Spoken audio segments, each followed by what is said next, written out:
أعوذ بالله من الشيطان الرجيم.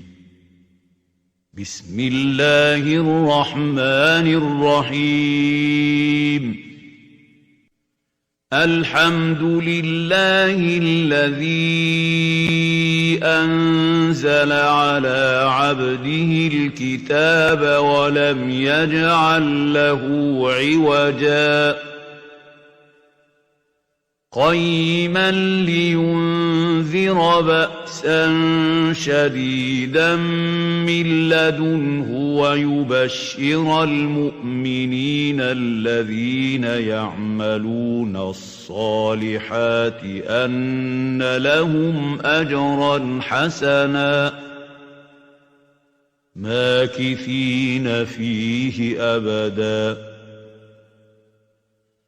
وينذر الذين قالوا اتخذ الله ولدا ما لهم به من علم ولا لآبائهم كبرت كلمة تخرج من أفواههم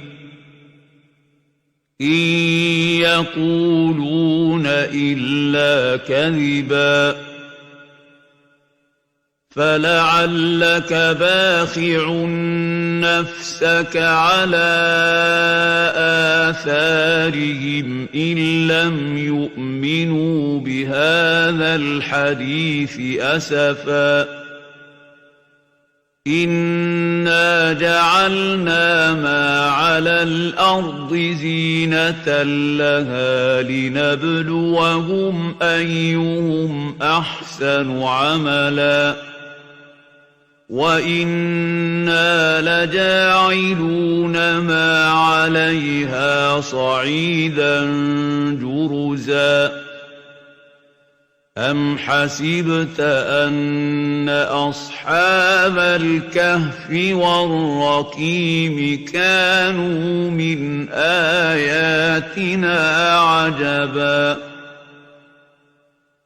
إذ أوى الفتية إلى الكهف فقالوا ربنا آتنا من لدنك رحمة وهيئ لنا من أمرنا رشدا.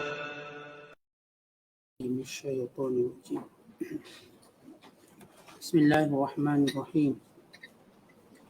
إن الله فالق الحب والنوى يخرج الحي من الميت ومخرج الميت من الحي ذلكم الله فأنى تؤفكون فالق الإصباح وجعل الليل سكنا والشمس والقمر حسبانا ذلك تقدير العزيز العليم وهو الذي جعل لكم النجوم لتهتدوا بها في ظلمات البر والبحر قد فصلنا الآيات لقوم يعلمون وهو الذي أنشأكم من نفس واحدة فمستقر ومستودع قد فصلنا الآيات لقوم يفقهون وهو الذي أنزل من السماء ماء فأخرجنا به نبات كل شيء فأخرجنا منه خضرا نخرج منه حبا متراكبا ومن النخل من طلعها قنوان دانية وجنات من أعناب والزيتون والرمان مشتبها وغير متشابه انظروا إلى ثمره إذا أثمر وينعي إن في ذلكم لآيات لقوم يؤمنون وجعلوا لله شركاء الجن وخلقهم وخرقوا له بنين وبنات بغير علم سبحانه وتعالى أما يصفون بديع السماوات والأرض anna yakunu lahu waladun wa lam takun lahu sahibah wa khalaqa kulla syai' wa huwa bikulli syai'in alim. Dzalikumullahu rabbukum la ilaha illa hu khaliqu kulli syai'in fa'budu wa huwa ala kulli syai'in wakil. La tudrikuhul absaru wa huwa yudrikul absar wa huwal latiful khabir. Sadaqallahul azim. Sesungguhnya Allah jualah yang membelah, menumbuhkan butir tumbuh-tumbuhan dan biji buah-buahan, yang mengeluarkan yang hidup dari yang mati dan mengeluarkan yang mati dari yang hidup. Yang sedemikian itu kekuasaannya ialah Allah. Maka bagaimanakah kamu dipalingkan dari menyembahnya oleh benda-benda yang kamu jadikan sekutu? Dan Allah jualah yang membelah cahaya subuh, yakni menyingsingkan fajar, dan yang menjadikan malam untuk tinggal berehat, dan menjadikan matahari dan bulan untuk mengira waktu menurut peredarannya. Yang demikian itu adalah kuasa penentuan Allah yang maha kuasa lagi maha mengetahui.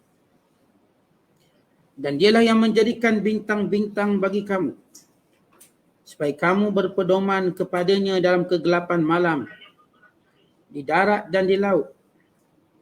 Sesungguhnya kami telah jelaskan tanda-tanda kebesaran kami satu persatu bagi orang-orang yang mengetahui. Dan dialah yang menciptakan kamu dari diri yang satu, yakni Adam.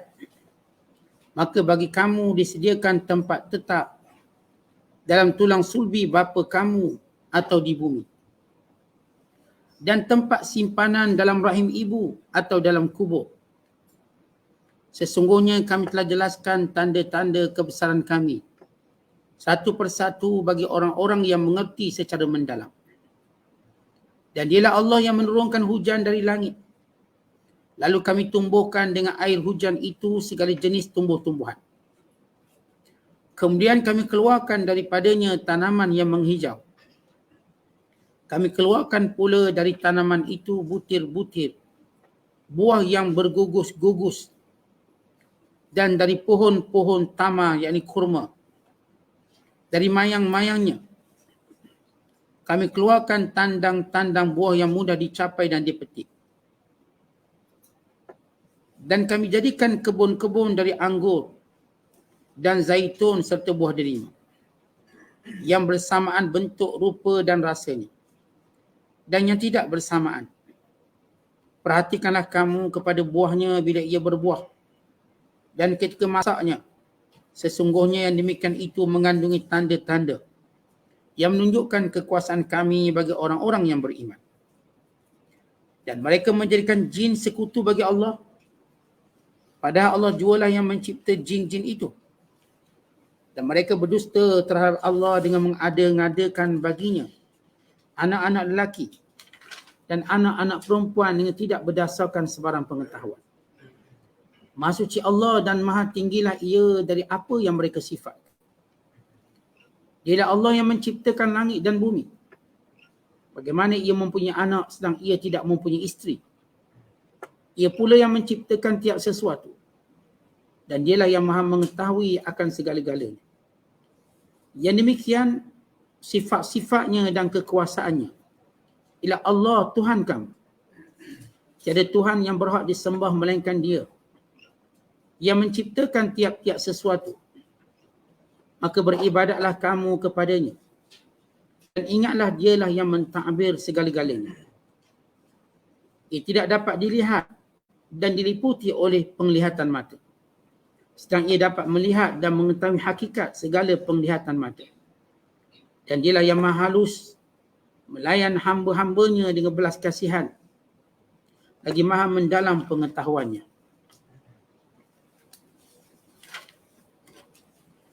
Ayat-ayat yang kita bacakan ini masih lagi dalam suratul An'am. Surah yang ke-6 pada juzuk yang ke-7. pada ayat 95 sehingga ayat 99. Kalau sebelum ini ayat-ayat yang kita bacakan tentang bagaimana pendustaan sebahagian manusia kepada Allah, penolakan mereka terhadap kerasulan Nabi Muhammad sallallahu alaihi wasallam, bahkan terhadap wahyu yang diturunkan kepada baginda sallallahu alaihi wasallam, bahkan kepada nabi-nabi sebelum ini, serta ucapan pendustaan terhadap Allah dengan pelbagai sandaran-sandaran yang tidak difirmankan dan tidak diwahyukan. Maka Allah Ta'ala dalam ayat yang kita bacakan pada malam ini bagi menjelaskan siapa Allah. Allah yang berkuasa, yang telah mencipta, yang telah mentadbir dan mengatur segala keperluan manusia, yang menjadikan segala keajaiban alam untuk manfaat manusia. Allah yang mencipta dan mentadbir dengan penuh bijaksana untuk difikirkan oleh manusia bahawa tiada sekutu bagi Allah. Di sebalik mereka yang mengadakan bagi Allah sekutu-sekutu, sama ada di kalangan manusia atau di kalangan batu-batan berhala-berhala atau di kalangan mana-mana hamba Allah Subhanahu Wa Taala. Maka Allah menjelaskan secara detail atau secara jelas tentang kudrat Allah yang luar biasa dalam pentadbiran alam ini, penciptaan alam ini, di mana tempat duduk manusia. Di mana Allah Ta'ala menjelaskan tentang keesaan Allah. Dan Allah menegaskan tentang benarnya kenabian. Dan Allah Ta'ala menjelaskan bahawa Allah lah yang menciptakan, menghidupkan, mematikan, mentakdirkan, mentadbirkan seluruh pergerakan bintang-bintang, planet-planet, pertukaran malam dan siang yang berkait dengan rezeki, sumber makanan manusia. Allah berfirman, Innallaha falikul habbi wan nawa. Sesungguhnya Allah lah sahaja yang menjadikan setiap benih dan setiap biji-biji yang ditanam itu keluar daripadanya tunas-tunas. Artinya manusia bila menyemai benih, sama ada mereka menyemai al-hab. Al-habu ini maksudnya ialah yang kita sebut seperti gandum, seperti yang mempunyai tangkai, seperti padi, ini panggil al-hab dalam bahasa Arab. Ataupun an-nawa yang bersifat benih atau bersifat bijinya, seperti kurmanya, seperti anggurnya, buah-buah yang berbiji, yang biasa bila dimakan biji itu pun ditanam. Maka dalam semua tanaman ini Allah kata Allah yang mengeluarkan tunasnya. Maka para petani yang menaburkan benih, bertanyalah pada diri sendiri, siapa yang menumbuhkan tunasnya? Apakah ia tumbuh bersendirian? Maka jawapannya tidak. Innallaha falikul habbi wan nawa. Allah lah yang menumbuhkan benih-benih ini, menjadikan ia bertunas. Yukhrijul hayya minal mayyit. Justru itu mengeluarkan yang hidup daripada yang mati. Maksud mengeluarkan yang hidup daripada yang mati ialah benih tadi mati, maka keluar pokok yang hidup, yang sentiasa membesar. Benih tadi dia statik macam tu je, tak bergerak. Dia umpama mati. Maka bila ia bertunas, maka dia pun hidup menjadi pokok yang besar atau menjadi pokok yang banyak tangkainya, iaitu Allah lah yang menghidupkan daripada yang mati tadi dikeluarkan yang hidup. Wa mukhrijul mayyit minal hayy. Allah Ta'ala yang keluarkan daripada yang hidup itu apa yang mati, daripada apa yang mati apa yang hidup. Maksudnya, pertama yukhrijul hayy. Allah yang mengeluarkan yang hidup daripada yang mati. Yang kita dah sebut tadi, Allah keluarkan yang hidup tadi, umpama benih ataupun umpama pokok hidup. Daripada pokok tadi keluar benih-benih yang mati. Atau dikeluarkan daripada benih yang mati, pokok-pokok yang hidup. Ia juga memberi maksud seumpama kita katakan Allah keluarkan daripada telur. Telur ni mati. Daripada telur tadi keluar yang hidup, ayam, itik. Dan daripada yang hidup pula, yang itik, ayam, mengeluarkan yang mati, yakni telur-telurnya. Maka semua ciptaan itu, semua kejadian itu adalah kuasa Allah SWT. Maka tak ada timbul isu siapa dulu. Apakah telur dulu ke ayam dulu? Apakah benih dulu ke pokok dulu? Pokok dulu ke benih dulu? Kesemuanya berlaku serentak. Allah yang menjadikan daripada hidup. Daripada benda yang hidup keluar yang mati. Dari pokok-pokok yang subur keluar benih-benih yang mati. Daripada benih-benih yang mati pokok-pokok yang hidup. Allah mengeluarkan daripada binatang-binatang yang hidup telur-telur yang mati. Dan Allah mengeluarkan daripada telur-telur yang mati itu binatang-binatang yang hidup. Maka konsep itu berlaku dengan kalimah kun fayakun. Jadi maka jadi. Maka tiada istilah siapa dulu, siapa yang mula. Tetapi ia satu kejadian yang berlaku serentak. Kejadian-kejadian tersebut. Zalikumullah. Semua yang menghidupkan itu namanya Allah. Fa'anna tu'fakun. Apakah kamu tidak memikirkannya? Apakah ini tidak cukup menjadi tanda untuk kamu beriman pada Allah dan tidak menyentuhkannya dengan sesuatu? Contoh Allah Ta'ala yang pertama menyuruh kita memandang pada alam tumbuhan. Lihat alam tumbuhan. Pokok-pokok bagaimana mereka membesar, kemudian mereka ditanam kembali. Di sini para petani memainkan peranan untuk melihat dan menterjemahkan kekuasaan Allah dalam bidang pertanian. Dan di sini juga menunjukkan bagaimana Allah Ta'ala memberi jaminan kepada kita bahawa pertanian ini akan terus ada sampai bila-bila. Akan terus ada. Kerana Allah yang berkuasa menjadikannya. Allah yang menjamin bekalannya ada. Ya, bila orang kata nanti manusia pada tahun 2050 mencapai jumlah penduduk 10 bilion. Sekarang lebih kurang 7 bilion. 2050 ialah lebih kurang 10 bilion. Dan makanan yang ada atas dunia ini berdasarkan mereka lihat hari ini kurang 70%. Dan mereka mesti dengan berlaku tanam secara fertigasinya, secara bentuk urbanisasi ataupun pertanian moden, pertanian perbandaran. Mereka gunakan kontena-kontena yang boleh tanam pada tanah yang 1 ekar, 1 kontena. Dari sudut dia punya banyaknya jumlah tanaman. Itu yang mereka buat hari ini. Menggunakan sistem air yang lebih sedikit daripada penggunaan air di kebun, di ladang dan sebagainya. Dan mereka fikir nanti pertanian ataupun sumber makanan manusia tak akan cukup 70%. Kita ke mana manusia bertambah 1 bilion. Bila manusia bertambah di 10 bilion. Dan ini jaminan Allah. Setiap kali ada kehidupan maka ada rezeki. Maka semua ini akan berlangsung dengan kurnia dan dengan kuasa Allah SWT. Allah menyuruh kita melihat perkara ini dengan faedah yang lebih besar pada itu. Bukan faedah nak besarkan perut. Faedah bagi membesarkan kepercayaan, akidah, keimanan pada Allah. Sebab itu Allah menyebut fa'anna tu'fakun. Apakah ini semua tidak cukup untuk mengarahkan fikiran kamu untuk melihatnya sebagai dalil dan bukti akan keesaan Allah? Bahawa Allah tidak boleh disekutukan. Kemudian Allah menyebut falikul isbah. Allah lah yang mengeluarkan cahaya subuh. Kata falikul isbah artinya mengeluarkan. Falik yang keluarkan. Al-isbah di cahaya. Kerana kita tahu bermula siang dengan waktu subuh.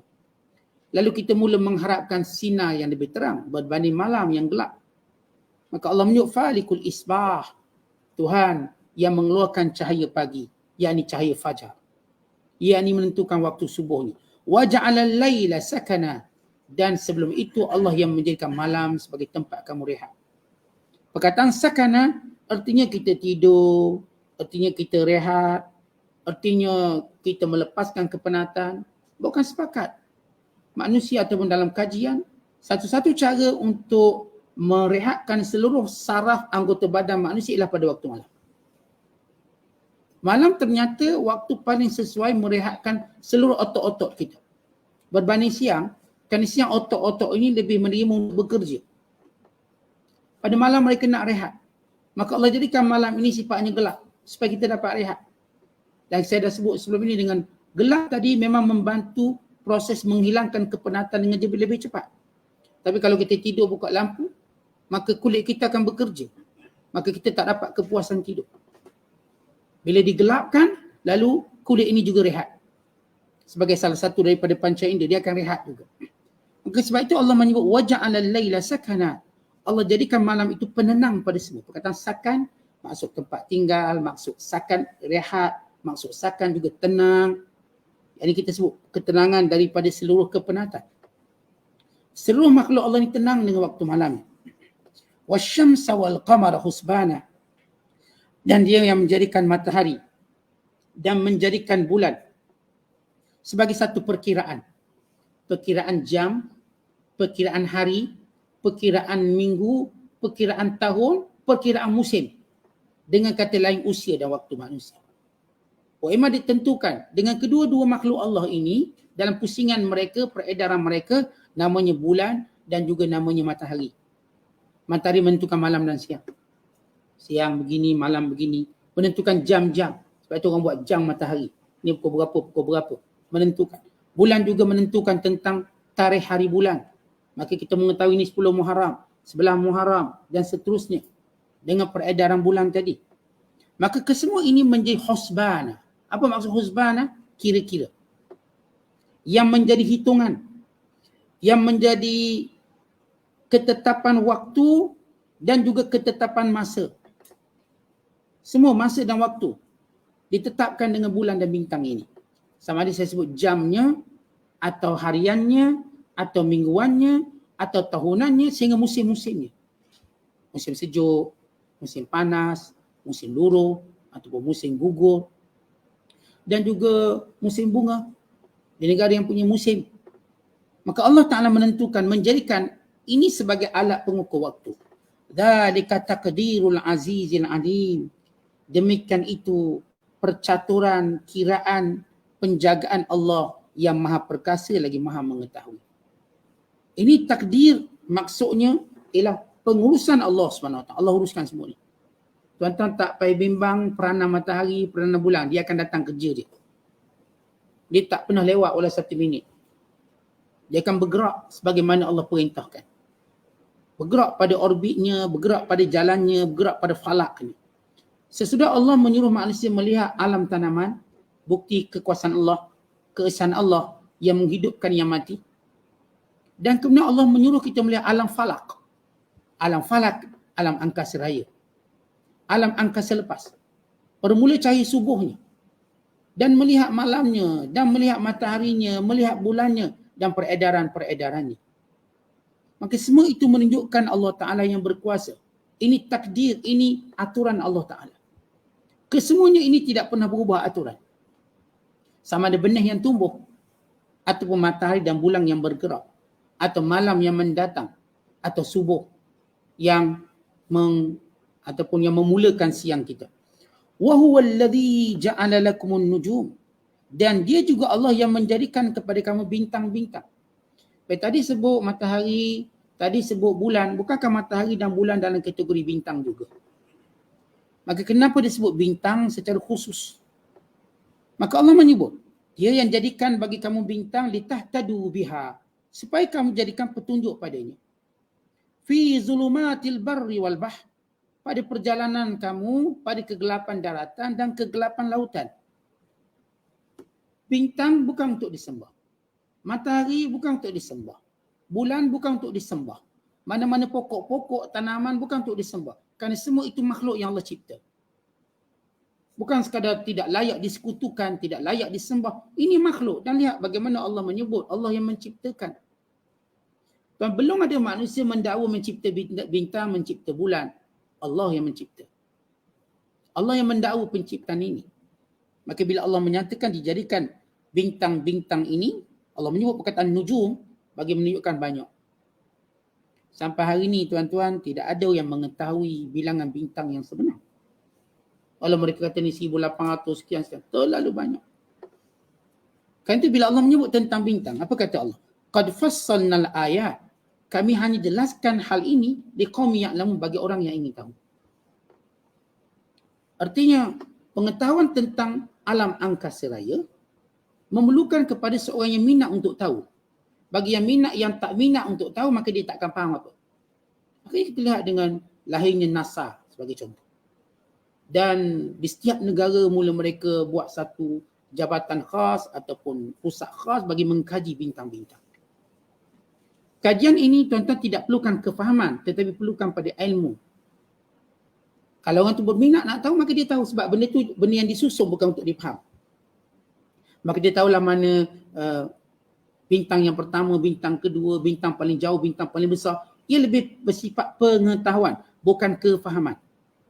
Dan nanti kita akan lihat Allah menyebut tentang makna kefahaman lain. Ilmu lain. Ilmu ialah satu benda yang kita tahu je. Maka tuan-tuan tahu ada Mushtari, ada Zuhal, ada planet kita katakan planet Plutonya, ada planet sekian-sekian, Marikh dan sebagainya. Maka bila Allah menyebut tentang, lepas Allah menyebut tentang angkasa raya, Allah menyebut tentang kejadian manusia. Tapi bila Allah sebut kejadian manusia, perhatikan ayat. Wa huwal ladzi ansha'akum. Allah lah yang mengembangkan kamu. Perkataan insya' yakni menjadikan kamu berkembang min nafsin wahidah, daripada satu nyawa je. Asal kamu semua daripada satu nyawa, satu diri, namanya Adam AS. Asal kamu, maka Allah mengembangkan kamu daripada seorang makhluk namanya Adam AS. Dan kata Allah, fa mustaqarrun wa mustawda. Dan Allah Ta'ala telah menetapkan mana tempat tinggal kamu dalam rahim atau mana tempat tinggal kamu dalam bumi, yakni kubur. Allah dah tetapkan. Mustaqar kita kan mustaqar. Apakah kita berada dalam alam rahim lalu membentuk jadi manusia? Atau dalam sulbi ayah-ayah kita sebelum ia bersiap dipindahkan pada rahim ibu kita?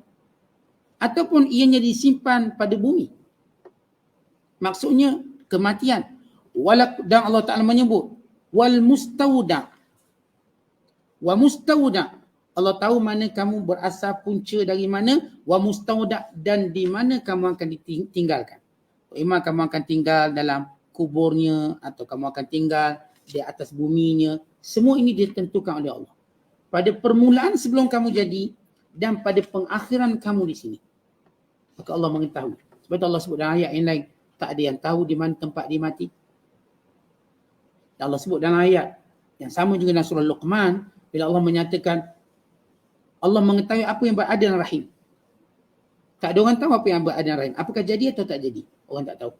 Ya, selepas dia membesar, ada tanda baru tahu jadi. Benih ni menjadi janin. Tapi selepas itu, bila mana dia hidup pula di bumi, mustauda, tak ada orang tahu di mana tempat tinggal dia. Bukan sekadar maksud tempat tinggal di mana dia membesar, bukan bagaimana dia mati nanti di mana. Tak ada orang tahu. Ia adalah ilmu Allah Ta'ala secara mutlak. Qad fassalnal ayat liqaumin yafqahun. Kami terangkan ayat-ayat kami ini bagi kaum yang faham. Baik, bila Allah menyebut tentang bintang, kaum yang tahu. Berarti dengan ada alat tertentu maka kita tahu. Tapi bagi manusia, Allah suruh kita faham. Memahami sebenar tentang bagaimana nak diuruskan manusia. Kerana untuk alam atas langit, kita tak perlu urus apa-apa.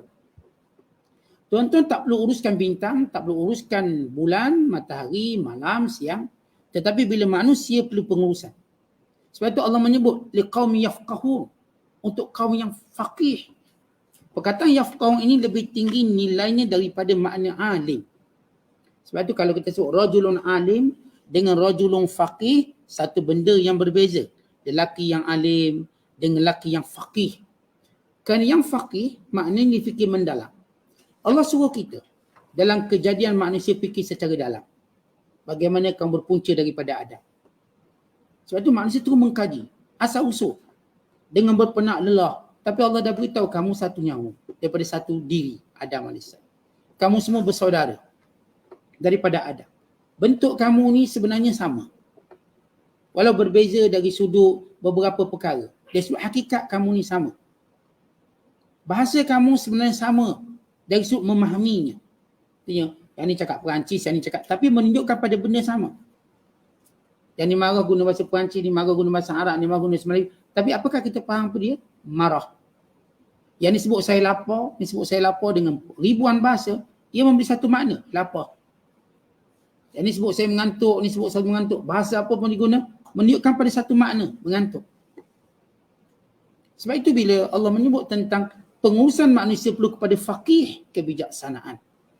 Kerana perlu ada istinbat. Apa itu istinbat? Istinbat artinya suatu perkara perlu dikembangkan menjadi lebih dipahami. Ini kita sebut tentang keperluan manusia. Daripada kita tidak menggunakan mata wang, sistem bata, akhirnya kita menggunakan mata wang. Daripada kita tidak mempunyai satu sistem perbandaran, lalu kita ada sistem perbandaran. Maka ia memerlukan kita berfikir. Daripada kita tak ada alat telekomunikasi, kita ada alat telekomunikasi. Daripada kita tidak ada kenderaan, sehingga kita ada kenderaan yang lebih baik dan lebih baik dan lebih baik. Daripada kita tidak ada sekian-sekian perkara, kan ia berkait dengan penciptaan. Tetapi berkait alam langit, kita tak cipta apa-apa. Kerana alam langit kita tak boleh usik apa-apa. Kita cuma nak tahu. Tuan-tuan, orang pun ke bulan, dia nak tahu kat bulan tu boleh hidup ke tak. Tapi apakah dia memahami sesuatu tak? Dia cuma dapat ilmu. Kat bulan tak ada oksigen, tak ada graviti. Atau gravitinya lebih rendah daripada graviti dunia. Sehingga terlompat-lompat di sana. Di bulan tidak ada bukti ada air. Bila tak ada air, maknanya tak ada oksigen. Mereka hantar pula rombongan ke Marikh. Cek pula planet Marikh, bagaimana sifat-sifatnya. Mereka cuma nak tahu, tapi tak ada sesuatu yang bermanfaat istimewa. Berbeza dengan bila kita mengkaji tentang manusia, kita mengkaji suatu ilmu pengurusan. Kalau tuan-tuan ada anak 5 orang, maka tuan-tuan perlu fahami setiap orang anak tadi. Anak ni jenis merajuk, ni jenis tak kisah, tapi jenis sedih dalam hati. Yang ni pula jenis garang, bengkeng tapi mudah berunding. Yang ni pula lembut tapi keras kepala. Yang ni pula, lalu kita menguruskan mereka. Sebab itu manusia ni kita kena faham mereka. Ilmu pengurusan, ilmu memahami manusia.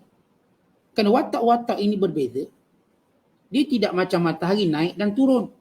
Dia tak macam bulan terbit dan tenggelam. Dia tak macam malam dan siang, silih berganti. Dia punya perangai ni kita tak boleh jangka, kita tak boleh nak kata dia akan begini, dia akan begini, tak.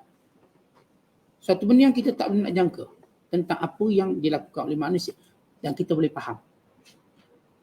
Sebab itu istilah faham tadi Allah sebut secara mendalam tentang manusia. Kemudian bila Allah menyebut selepas kejadian manusia, Allah mengajak melihat kembali ke langit yang menjadi punca rezeki seluruh makhluk Allah. Wa huwal ladzi anzala minas samaa'i ma'a, dan dialah Allah yang menurunkan daripada langit air, yakni air hujan. Fa akhrajna bihi, maka dengan air hujan tadilah kami keluarkan, dengan sebab air hujan, nabata kulli syai', semua jenis tumbuhan. Semua jenis tumbuhan perlukan air. Sikit atau banyak dia perlukan air. Dan air yang paling baik dalam menyirami mereka ialah air hujan. Yang paling baik sekali. Kerana ia bersifat rata. Dan ia bersifat menyejukkan. Air hujan ni tuan-tuan, dia bukan turun pergi kepada pokok tadi, pergi pada akar. Bukan, dia menyejukkan suhu. Dia kita sebut 3, 4 dalam 1. Kalau kita siram dia pokok, kita cuma sampaikan pokok, air tadi pada batang pokok, pada akar. Tapi kita tidak menyejukkan suhu. Hujan bila turun dia akan sejukkan suhu. Lalu aircon pun tak air pasang, sejuk. Maka hujan tadi manfaatnya banyak dengan anginnya. Membentuk satu sistem yang lebih baik dalam percaturan atau susunan rezeki manusia. Sebab itu kalau tak ada hujan, hanya bergantung pada air, habis kita. Kita tak mampu. Air yang kita siram tak mampu hidupkan pokok ini secara mutlak. Kerana kebergantungan seluruh pokok-pokok ini pada hujan. Kerana itu Allah menyatakan, dialah yang menurunkan hujan dari langit, lalu keluar setiap tumbuh-tumbuhan. Fa akhrajna minhu khadira, lalu kami keluarkan pohon-pohon yang menghijau. Nukhriju minhu habban mutarakiba, dan kami keluarkan daripadanya benih-benih yang pelbagai, ataupun kita katakan perkataan habban mutarakiba, iaitu benih-benih yang tersusun macam padi tersusun, gandum tersusun. Tuan-tuan pernah tengok padi macam mana dia tu, benih semua tu, hintah, dia tersusun elok dalam satu tangkai. Mungkin 100 biji, mungkin lebih pada itu. Allah susun cantik, gandum susun cantik, padi juga disusun cantik. Maka Allah Ta'ala menyatakan di sini, fa akhrajna minhu khadiran, kami keluarkan tumbuhan yang menghijau, nukhriju minhu habban mutarakiba, yang tersusun benih-benih. Seperti bila kita lihat padi, lihat gandum, Masya Allah. Lihat bagaimana kejadian Allah. Bagaimana penciptaan Allah. Wa minan nakh, dan daripada pohon kurma. Allah menyebut, memulakan tentang pohon kurma yang keluar daripada mayangnya. Qinwanun daniyah, yakni yang mudah untuk dipetik, yang mudah untuk diambil manfaat oleh manusia. Buah kurma tadi mudah nak petik, mudah nak ambil. Kenapa Allah mulakan dengan kurma, selepas itu datang anggur, selepas itu datang zaitun, buah delima? Kerana buah kurma sifatnya ialah makanan, bukan buahan semata. Ia makanan ruji. Ia boleh disimpan sehingga lama. Dia merupakan makanan utama orang Arab. Bukan makanan utama manusia juga. Artinya kalau kita simpan beras, kita makan. Kurma juga dikeringkan, lalu disimpan bertahun-tahun untuk dimakan. Sebagai makanan ruji. Kemudian bila Allah sebut perkataan buah, iaitu buah paling tinggi nilainya dalam banyak buah ialah buah anggur. Buah anggur ni ialah buah paling terbaik dalam banyak-banyak buah. Berprestij, buah yang paling bernilai, paling tinggi, yang dengannya juga dibuat arak yang paling mahal. Kalau sebut arak paling mahal ni daripada buah anggur. Nilainya paling tinggi sekali. Bahkan Nabi SAW dalam satu hadis yang diriwayatkan oleh Imam Nasa'i, ketika mana Rasulullah solat gerhana, maka Nabi nampak buah anggur dalam syurga. Rasul ingin memetiknya. Lalu kata Rasulullah, kalau aku memetiknya, nescaya kamu akan makan tak habis-habis sampai hari kiamat. Dizahirkan buah anggur, satu buah yang paling hebat sekali. Dari sudut nilainya, dari sudut segala-galanya. Tapi disebut buah tadi, selepas disebut kurma, kerana hikmahnya kurma tadi ialah makanan ruji.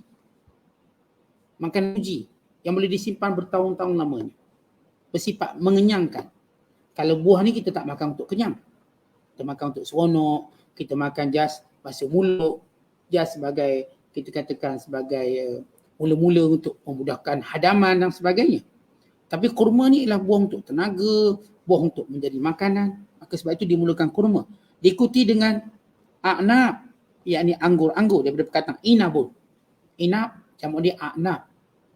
Wazzaitun, dan buah zaitun yang dihasilkan daripada minyak-minyak, yang dihasilkan daripadanya minyak-minyak yang boleh dimanfaatkan oleh kamu dan kesihatan kamu. Dan Allah Ta'ala menyebut sebab itu rumman, yakni buah delima. Kesemua buah-buah yang Allah sebut ini menunjukkan tentang khasiat dia, kelebihannya, keutamaannya, dan ini antara buah yang berada dalam syurga yang menjadi keutamaan. Kemudian Allah Ta'ala menyatakan mustabihan wa ghaira mutasyabih. Buah tadi kamu tengok sebahagiannya sifat sama, daunnya sama, dan ada sebahagiannya berbeza-beza. Ada buah-buah tadi tuan-tuan sekalian, kita tengok sifat buah-buahnya sama belaka, sama. Maka dapat rasa pun sama. Ada yang mungkin berbeza, ada yang buah ni rasa manis, kelak dan sebagainya. Perbezaan buah-buah yang disiram oleh air yang sama. Unduru ila samarihi idza asmara wa yan'i. Lihatlah pokok-pokok buah-buah ini bila mana ia berbuah ranum. Bila ia masak. Lihat bila mana dia berbuah dan bila mana dimasak. Ia menunjukkan kekuasaan Allah. Bagaimana buah tadi boleh masak? Siapa yang menjadikan dia masak? Bagaimana buah tadi boleh keluar? Siapa yang menjadikan dia keluar? Tuan-tuan tengok pokok memplam, tengok bila nak berbuah. Tuan-tuan boleh buat tak sesuatu untuk dia berbuah? Oh, kita pun cari baju buah. Lepas tu kita buat apa? Tunggu. Yang mengeluarkan buahnya Allah. Kemudian menjadikan dia masak. Kita tunggu lagi. Takut-takut nanti dia gugur sebelum masak.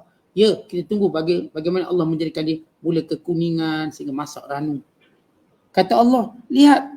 Unzuru ila samarihi. Tengok buah-buah tu. Iza asmara, bila mana dia mekar berbuah. Wayan'ih, dan ketika mana dia masak. Inna fi zalikum la ayatin liqawmi yu'minun. Inna fi dhalikum la ayatin liqaumin yu'minun. Itulah tanda-tanda kebesaran Allah bagi kaum yang ingin beriman. Jadi kita lihat bila Allah menyebut tentang alam, yang saya katakan Allah mulakan dengan pertama alam tumbuhan dan alam haiwan, kemudian diikuti dengan alam falak, angkasa raya, angkasa lepas, kemudian diikuti dengan alam bintang, melihat bintang-bintang yang berfungsi dengan tiga fungsi. Seperti disebut dalam banyak ayat. Yang pertama fungsinya ialah hiasan langit. Yang kedua menjadi alat rejam kepada syaitan. Yang ketiga yang disebut di sini. Yang dua lagi disebut dalam ayat yang lain. Dalam surah Safat dan lain-lain. Bintang ini menjadi pedoman bagi musafir. Dalam kegelapan daratan atau kegelapan lautan. Menjadi suatu, kita katakan, suatu faedah paling besar dalam musafir. Sebab dia akan menentukan daratan paling dekat. Dia akan menentukan arah tuju yang betul atau mengelakkan kesesatan.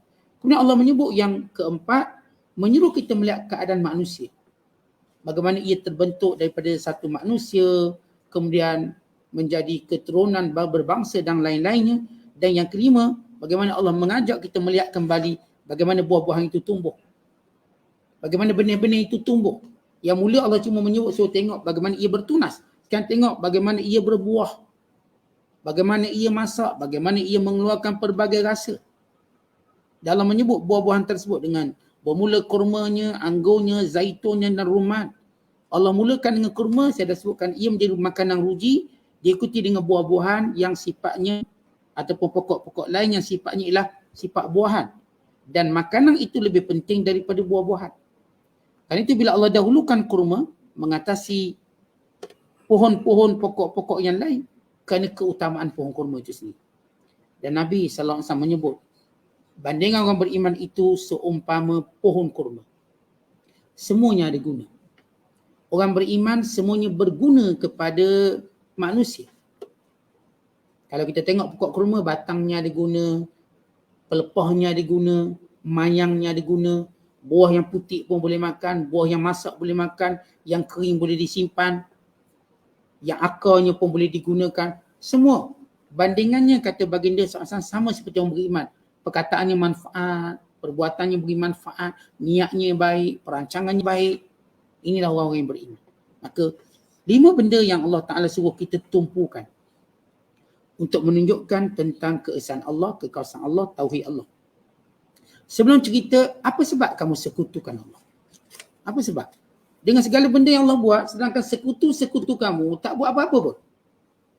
Tak tumbuhkan pokok, tak turunkan hujan. Dan kamu yang ciptakan dan kamu baru jumpa 2-3 hari. Lalu kamu kata dia Tuhan. Atau kerana kamu mengambil sanak daripada nenek moyang kamu. Kononnya ini Tuhan. Walau siapa yang uruskan bintang, siapa yang uruskan bulan, siapa yang uruskan malam dan siang, siapa yang uruskan segala tanam-tanaman, binatang-binatang ternakan. Siapa yang uruskan ini semua kalau bukan Allah Ta'ala yang esa, yang berkuasa. Wallahu bisawab. Assalamualaikum warahmatullahi wabarakatuh.